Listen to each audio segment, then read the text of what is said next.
कि डांसर की बात हो, ये शब्द कोई और नहीं, प्रधानमंत्री ने स्वयं इस्तेमाल किए हैं। और अगर आप देखें तो एक तरीके से गाली की श्रेणी में ये सब भी आते हैं। तो हम लोगों ने तो कोई ये नहीं कहा, हम लोगों ने उसकी निंदा की, लेकिन उसमें तो कभी प्रधानमंत्री ने खेद व्यक्त नहीं किया। बीजेपी के लोग, चाहे महात्मा गांधी की बात हो, चाहे पंडित जवाहरलाल नेहरू की बात हो, इंदिरा जी की बात हो, कांग्रेस के अलग नेताओं की बात हो, भद्दी से भद्दी गालियां दी हैं। आपको तो याद होगा कि कुछ लोगों ने बंदूकों से ओपनली दिखाया कि हम किस तरीके से गांधी जी को मार सकते हैं, दोबारा मार सकते हैं। उनकी हत्या करने वालों का महिमा मंडन हुआ इस देश में। तो उसमें तो कभी प्रधानमंत्री को परेशान होते हुए हमने नहीं देखा। वो वीडियो पोस्ट किया है, उन्होंने कहा है कि वो बच्चों को माफ करने के लिए तैयार हैं जिन्होंने हमें गालियां दी, उनकी मां को गालियां दी। इस पर देखिए साहब, ये एक जो प्रधानमंत्री की तरफ से आया है, ये राजनीतिक रूप से या उससे जैसे जो है, चलिए उसको मैं कमेंट नहीं करूंगा। जहाँ तक गालियों की बात है उसकी मैं भी निंदा करता हूँ। मैं किसी भी तरीके से सार्वजनिक जीवन में अभद्र शब्दों के व्यवहार का कभी भी समर्थन नहीं करता था। चाहे अरविंद केजरीवाल ने जब कांग्रेस को, शीला जी को गाली दी, तब भी मैं यही कहता था। जब भारतीय जनता पार्टी और स्वयं कभी कभी प्रधानमंत्री मतलब ऐसे शब्दों का इस्तेमाल करते थे जो अभद्र माने जाते हैं, चाहे वो 100 करोड़ या कितने करोड़ की गर्लफ्रेंड की बात हो, चाहे वो इटली की डांसर की बात हो, ये शब्द कोई और नहीं, प्रधानमंत्री ने स्वयं इस्तेमाल किए हैं। और अगर आप देखें तो एक तरीके से गाली की श्रेणी में ये सब भी आते हैं।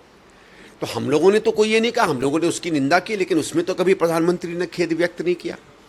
बीजेपी के लोग, चाहे महात्मा गांधी की बात हो, चाहे पंडित जवाहरलाल नेहरू की बात हो, इंदिरा जी की बात हो, कांग्रेस के अलग नेताओं की बात हो, भद्दी से भद्दी गालियां दी हैं। आपको तो याद होगा कि कुछ लोगों ने बंदूकों से ओपनली दिखाया कि हम किस तरीके से गांधी जी को मार सकते हैं, दोबारा मार सकते हैं। उनकी हत्या करने वालों का महिमा मंडन हुआ इस देश में। तो उसमें तो कभी प्रधानमंत्री को परेशान होते हुए हमने नहीं देखा। मेरा यह है कि अगर आप जो चाहते हैं कि जिस तरह का व्यवहार आपसे हो, तो फिर आपको औरों से भी वही व्यवहार करना चाहिए। क्योंकि राजनीति में एक चीज़ है, अगर आप एक बार स्तर गिरा देंगे और गिरे हुए स्तर पर अगर आप ठप्पा लगा देंगे, तो फिर वो स्तर एक स्टैंडर्ड बन जाता है। जैसे मैं कह रहा हूँ कि अरविंद केजरीवाल ने ये शुरू किया 2011-12 में, और नरेंद्र मोदी जी उसको अपनी पराकाष्ठा पे, उनकी पार्टी वाले, उनके संघ वाले लोग ले गए, भले प्रधानमंत्री ने स्वयं न किया हो उस समय। तब आपने सार्वजनिक जीवन में स्वच्छता, बोलने की स्वच्छता, तर्क से बोलना, कुतर्क नहीं बोलना, झूठ नहीं बोलना, इस पर तो कभी प्रतिक्रिया नहीं देखी। बीजेपी और उसके लोग, उसके सांसद कभी कभी नीरा 100% झूठ बोल देते हैं, उस पर तो कोई प्रतिक्रिया नहीं आई। तो बात यही नहीं है, आप पर गाली पड़ी बिल्कुल गलत है, मैं उसकी किसी चीज़ का समर्थन नहीं करता हूँ। बहुत से लोगों ने मुझे वीडियो दिखाया कि देखो बच्चे कितना अच्छा कर रहे हैं, मैंने कहा कि नहीं, इस अभद्र बात है, इस भद्दी चीज़ का मैं समर्थन नहीं करता। उनका सेंटिमेंट है, चलिए ये बात हो गई। दूसरी बात ये है कि ये तो ठीक है, चलिए साहब, जो उन्होंने कहा भाषा में वो गलत है, लेकिन उनके मुद्दों पर कब प्रधानमंत्री बोलेंगे? आप देखिए प्रधानमंत्री, उनकी सरकार का रवैया, कहीं बच्चों को आतंकवादी डिक्लेयर करते हैं, कहीं दिल्ली पुलिस कह देती है कि उसमें हिंसात्मक तत्व घुसे हुए थे, उसमें आतंकी घुसे हुए थे। अगर ये सब था तो उसके प्रति तो कार्रवाई कुछ करती दिखती नहीं है।